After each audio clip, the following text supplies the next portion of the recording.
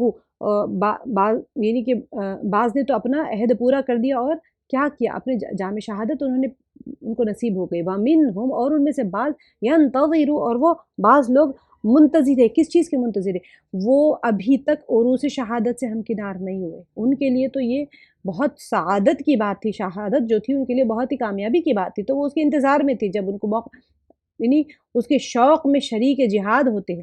اور شہادت کی سعادت کے آرزومند ہیں، اپنی اس ایک نظریہ عہد میں انہوں نے تبدیلی نہیں کی، یہ نہیں کیا کہ جب تو وعدہ کر لیا تھا اور پھر بعد میں جب موت سامنے آ گئی تو ڈر کے میدان چھوڑ کے بھاگ گئے، کیونکہ یہ پکے ٹھکے مومن تھے جو انہوں نے اللہ کے ساتھ میں وعدہ کیا تھا، انہوں نے اپنے وعدوں کو پورا کیا۔ آگے کی آیت میں ہے لِيَجْزِيَ اللَّهُ الصَّادِقِينَ بِصِدْقِهِمْ وَيُعَذِّبَ الْمُنَافِقِينَ إِنْ شَاءَ أَوْ يَتُوبَ عَلَيْهِمْ إِنَّ اللَّهَ كَانَ غفور الرحیمہ، تاکہ اللہ تعالیٰ سچوں کو ان کی سچائی کا بدلہ دے اور اگر چاہے تو منافقوں کو سزا دے یا ان کی توبہ قبول فرمائے۔ دیکھیں یہاں پر کیا ہے، یعنی انہیں قبول اسلام کی توفیق دے دے۔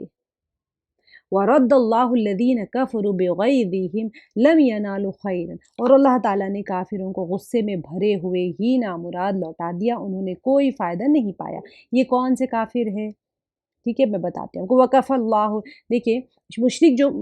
الگ ہر ڈائریکشن سے جمع ہو کر آئے تھے نا، تاکہ مسلمانوں کو نشان چاہتے تھے کہ مسلمان کو اب ختم کر دیں ہمیشہ کے لیے، تو اللہ نے انہیں اپنے غیظ و غضب سمیت واپس لوٹا دیا، کیونکہ وہ تو بڑا غصہ آیا ان کو جنگ میں جب ہار گئے تھے، نہ دنیا کا مال و متاع ان کے ہاتھ لگا اور نہ آخرت میں وہ اجر و ثواب کے مستحق ہوئے، کسی بھی قسم کی خیر ان کو حاصل نہیں ہوئی۔ تو اللہ تعالیٰ فرما رہے ہیں اللہ تعالیٰ نے کافروں کو غصے میں بھرے ہوئے ہی نامراد لوٹا دیا، انہوں نے کوئی فائدہ نہیں پایا۔ آگے فرمائے وَكَفَى اللَّهُ الْمُؤْمِنِينَ الْقِتَالَ، اور اس جنگ میں اللہ تعالیٰ خود ہی مؤمنوں کو کافی ہو گیا، یعنی کہ مسلمانوں کو ان سے لڑنے کی ضرورت ہی پیش نہیں آئی، بلکہ اللہ تعالیٰ نے ہوا اور فرشتوں کے ذریعے سے اپنے مؤمن بندوں کی مدد کا سامان فرما دیا۔ ٹھیک ہے، اسی لیے نبی صلی اللہ علیہ وسلم نے فرمایا لا الہ الا اللہ وحدہ صدق وعدہ ونصر عبدہ واعز جندہ وہزم الاحزاب وحدہ فلا شیء بعدہ۔ یہ دعا حج عمرہ جہاد اور سفر سے واپسی پر بھی پڑھنی چاہیے۔ اس کا کیا ہے، ایک اللہ کے سوا کوئی معبود نہیں ہے، لا الہ الا اللہ وحدہ صدق وعدہ، اس نے اپنا وعدہ سچ کر دکھایا، ونصر عبدہ اپنے بندے کی مدد کی، وعز جندہ اپنے لشکر کو سرخرو کیا، وہزم الاحزاب وحدہ اور تمام گروہوں کو اکیلے اس نے ہی شکست دے دی، فلا شیء بعدہ اس کے بعد کوئی شے نہیں ہے۔ یہ دعا ہے، پڑھنا چاہیے جب بھی سفر سے واپس آ جائے۔ اللہ تعالیٰ بڑی قوتوں والا ہے، وکان اللہ قویا عزیزا، اللہ تعالیٰ بڑی قوتوں والا اور غالب ہے، یعنی کہ جو جنگ احزاب تھا اس میں لڑنے کی ضرورت نہیں ہے، خندق کے اندر وہ پار ہو کے نہیں آئے اور شکست ہو گئی۔ وانزل الذین ظاہروہم من اہل الکتاب،